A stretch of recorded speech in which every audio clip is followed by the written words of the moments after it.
Um, I don't even know where to start right now. Um, so I was this week going to have a cute little video where I put my bed together and I showed you my room and my dresser, and I feel like I have my own space and like the feng shui is nice and I can work in my office, and which is my bedroom. Um, and it was mostly going to be a time lapse of me building furniture, which might still happen, but not in this video. Roe was overturned on Friday. If you're watching this and you're not in the U.S. and don't know what that means, um, for 50 years ish, there has been an assumption that the constitutional right to privacy included getting an abortion. And I talk about this a lot on my podcast and on Twitter, and I generally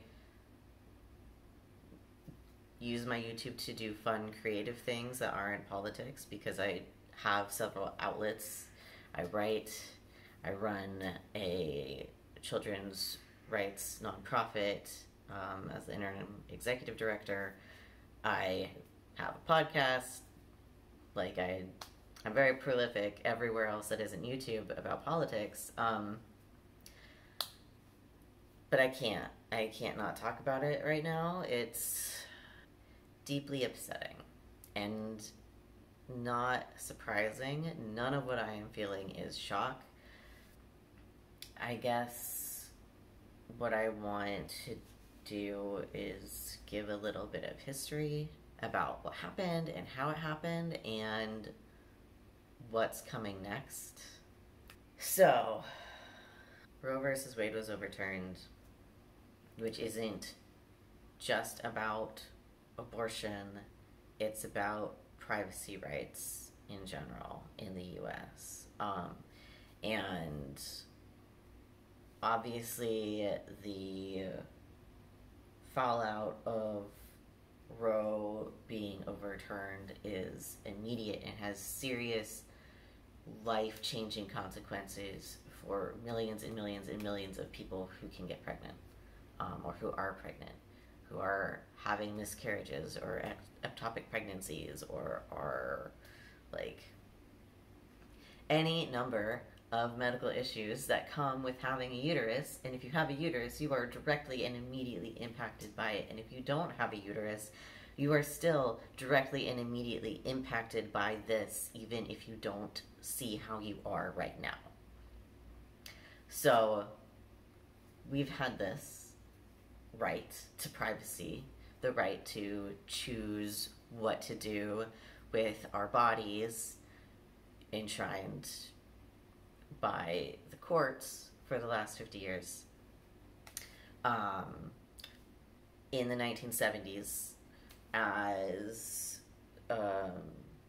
desegregation was happening and schools were becoming integrated, the right-wing religious folks, not just evangelical Christians, but Catholics as well, were very racist.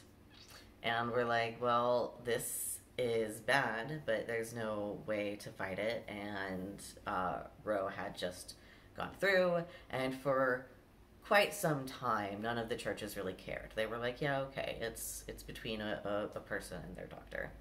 And I have a podcast episode about this. My podcast is Kitchen Table Cult. The episode is the most recent one. It's called The Fall of Roe. We talk with a historian about the history of abortion in the United States, kind of leading up, like everything before Roe. And there's no way to, really fight back against segregation anymore or fight back against integration anymore because it was being more socially accepted. So, one branch of that was, starting homeschooling. But the bigger precursor to that was the rise of the moral majority, and that was centered around Roe and being able to choose what happens to your body if you get pregnant.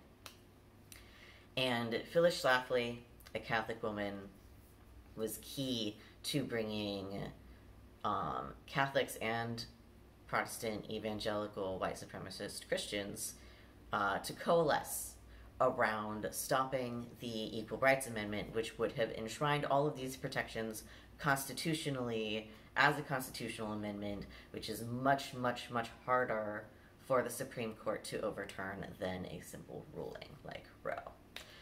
She and all of her friends,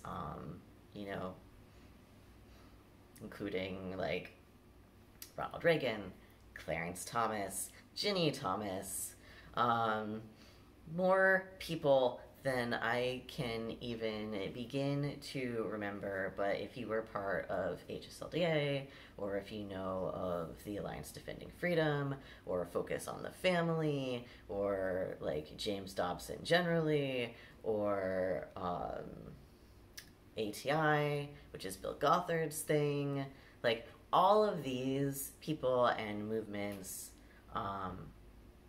are connected around protecting white babies and ensuring that Christian dominionism, which is the idea that Christianity is the one true religion and is supreme and everyone else needs to convert or suffer, and the idea that America is God's chosen nation, we are to be a city on a hill, and the only way that we can fulfill God's plan is for the United States to go back to where we were in the 1800s, right before the Civil War, where women and people of color had no rights, where the ruling class was white cis men, cishet men, because gay men,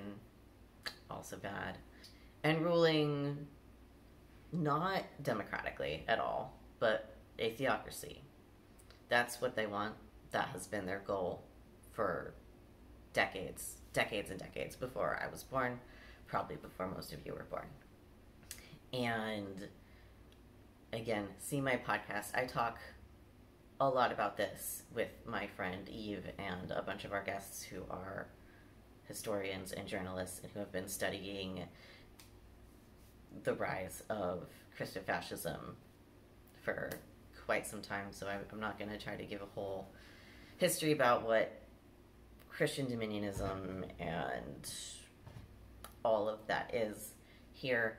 Suffice it to say, this has been a long-term plan. It doesn't end here. Not only are, they're not happy with just Roe. In fact, Clarence Thomas was explicit about that in his concurrence. He said that they need to look at Obergefell, which gave queer people who aren't disabled the right to marry in the U.S. in the 2010s. Lawrence, which is legalizes sex for purposes not just procreating. Everyone says it's gay sex, but it's not just gay sex. It's all kinds of sex that aren't baby making. Like everything that is in missionary position with the light on or off. Obergefell, Lawrence, Roe.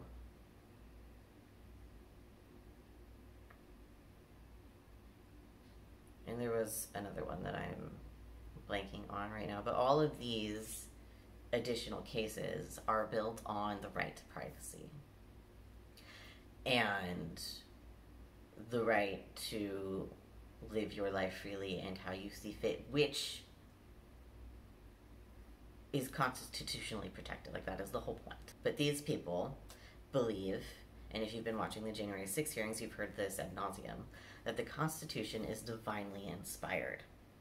And what they mean by that is that they get to choose how to interpret it based on their religion. This is what Michael Ferris, who is the head of the Alliance Defending Freedom, which brought the case that overturned Roe, believes in what he teaches in his school that he founded, Patrick Henry College, in like the early 2000s. This is what he taught me growing up when I was a homeschooled kid in his Generation Joshua program. They have, the conservative right has an entire alternate education system that isn't just homeschooling. It starts at homeschooling, goes to Patrick Henry College, and if you choose the law program, then you get into their Blackstone Law Fellowship and the Federalist Society.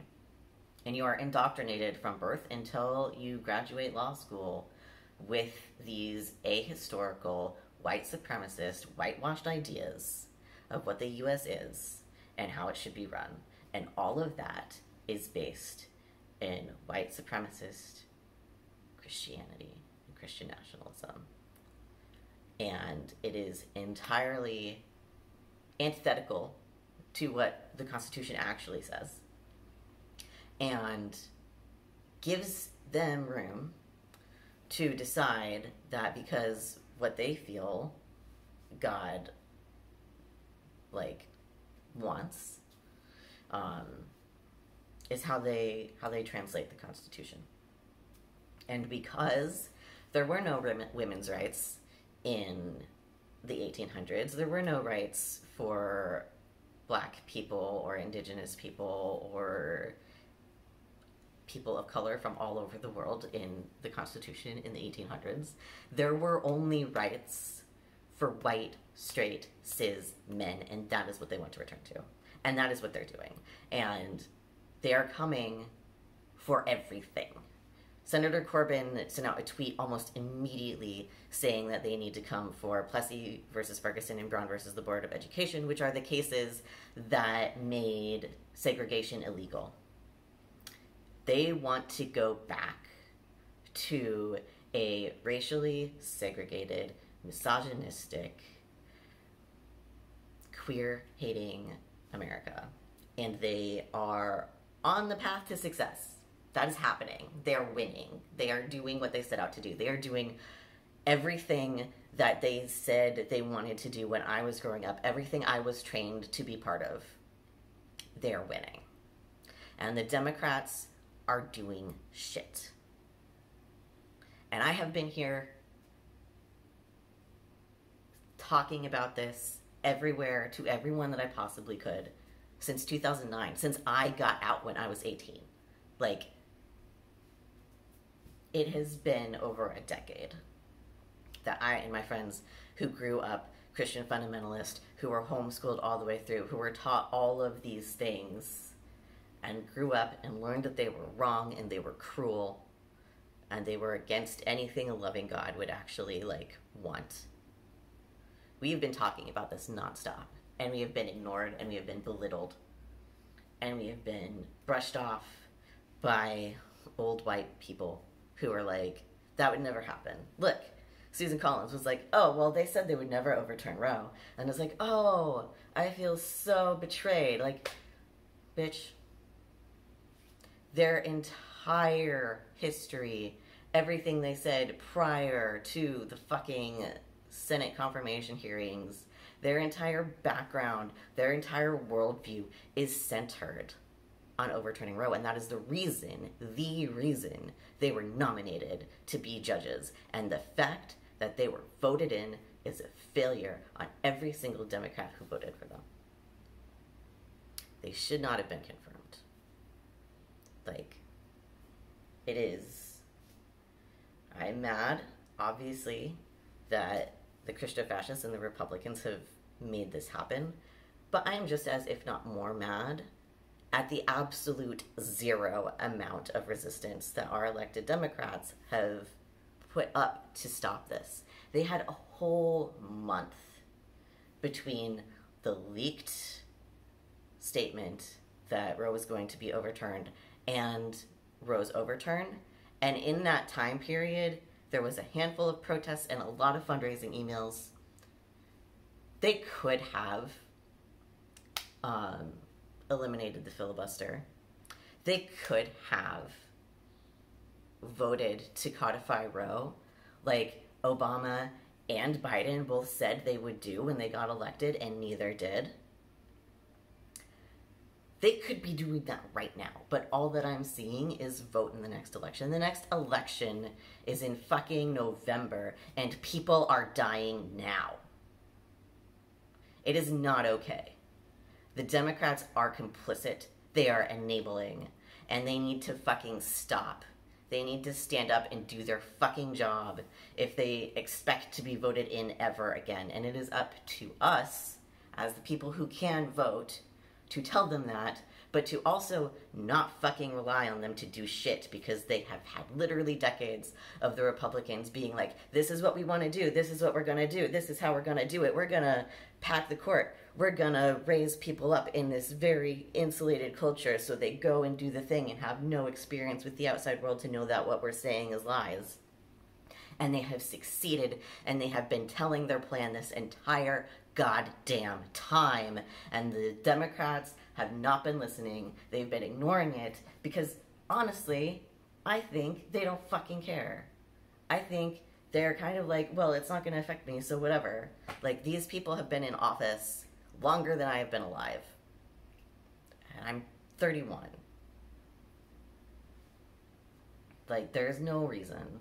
None of this had to happen, and if people with power had listened to the people like me who have been speaking up about this and doing advocacy around this for years, if anyone had actually listened to what the Republicans have been saying for the last 30 years and took them seriously, if they had looked at how the Republicans have been infiltrating government at every level, from school board to Supreme Court, they would have seen.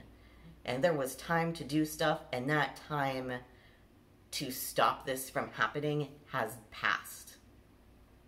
We had 6 years where we knew Roe was going to be targeted, where we saw queer and trans healthcare and access to public spaces be targeted.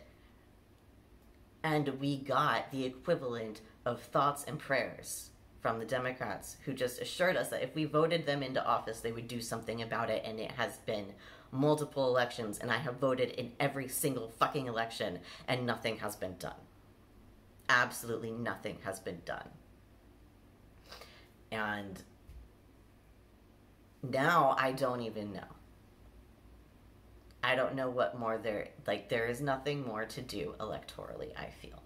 Like, obviously vote in the elections, especially state, because it's, what's gonna happen is everyone's like, oh, well, now it's up for the states to decide. So, like, half of the states have complete or almost complete bans on abortion. There are only a handful of states where abortion is safe and legal and accessible.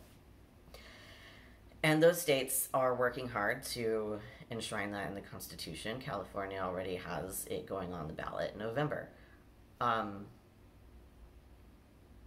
But not everyone can just up and move. Like, poor people in Texas can't move to California. I couldn't even afford living in California. Like, people can't just up and move to these states. And states like Texas and like Florida are so extremely voter suppressed that there's, like, the local elections are what matter. But there's a lot to overcome. And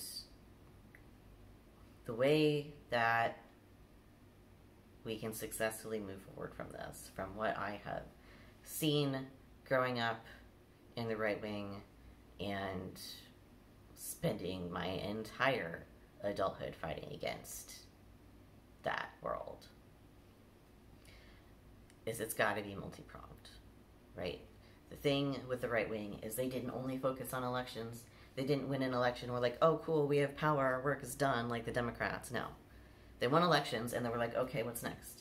They continued to win elections. They had an agenda. They put people in places of power who would push that agenda regardless of anything else.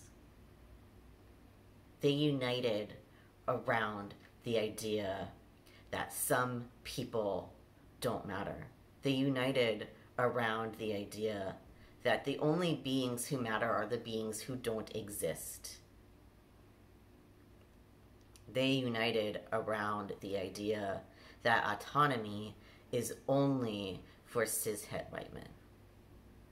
So the way that we move forward is to organize, right? Not just voting. Voting is not going to be the solution. It is harm reduction. Voting is harm reduction. That's why it's important to vote. Because if you don't vote, then you get the more fascists. And so if you can buy yourself a little bit of time, voting is harm reduction for as long as voting is a thing that exists. But more importantly, you need to organize your community, get involved with your local, like, either Planned Parenthood escorting or donate to abortion funds. Not Planned Parenthood. They have a ton of funding. Donate to your local abortion fund, your local clinic, your local community centers. Find, and you don't have to fight everything at once, right? That's too many things. The reason that the right is successful is because they have their fingers in literally everything, but they have enough people to have fingers in literally everything. And we need that. You can't be one person and fight on all fronts. Choose your thing. That is like the most important and accessible and doable thing to you, and focus on that. Get involved in your school board. Run for school board. Get involved with your local queer community center, or if you don't have one, find other members of the queer community local to you and start some kind of support group. Be an escort. If you have money, donate it to local organizations who are doing the work that is important. Mutual aid networks are going to be crucial, right? Like, don't post on social media about going camping with friends from other states, because it wasn't just Roe that got overturned, it was privacy rights. And that means that everything we say on YouTube, on Twitter, on Slack, on Discord, on Facebook, on Instagram, on Snapchat, on TikTok, on email, is being surveilled and monitored, because privacy rights just went functionally out the window. So don't post. Just don't post. Don't post your plans, right? Do this in person. Do this over Signal, which is an encrypted texting app. Use that. Use Jitsi instead of Zoom if you have to have an online meeting, because Jitsi is encrypted and doesn't talk to cops, and Zoom does talk to cops. Learn like a little tiny bit about OPSEC, and don't post about your crimes on the internet, because in some states, helping people access medical care is now a crime. And it won't just impact you, it will impact the person that you're trying to help. So get involved with your local mutual aid group, or start one.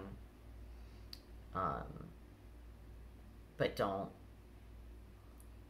post. Don't post your plans to the internet, okay? That's the biggest. If you take nothing away from this, do not post your plans to the internet.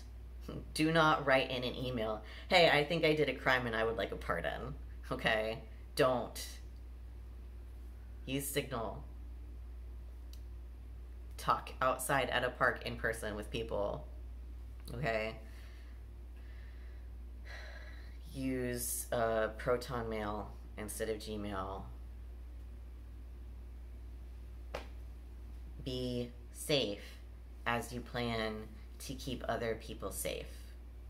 And that's what it's going to take, right? It's going to take all of us pledging to each other to keep each other safe in the ways that we have the ability and the resources to do so. And that will look different for everyone, and that is okay. You find your thing. You find what it is that you can do, that you have the spoons for, because every little bit helps. And that's how the Republicans have won. And the only way we're going to get out of this is if we have that same level of unity and community support with each other.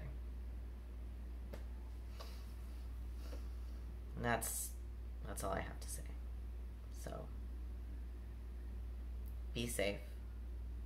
It does not end here. They are coming for literally everything. Don't be surprised. Don't, sit in despair for too long, because there is still work to be done. There is still a way out. It just doesn't look the same as it did before, because we've had fucking cowards for the last 30 years in office as opposition to these people. And it is now up to us to not be cowards and to not let our elected officials be cowards anymore. Thanks for watching. If you want to listen to the last 4 years of podcasts that I've done on this general topic, it's Kitchen Table Cult. The website is kitchentablecult.com. I will put it in the description.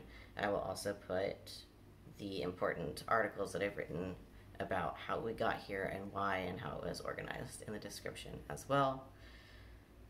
Sorry, this was really heavy and really long, but it was also really important. I'll see you in the next one.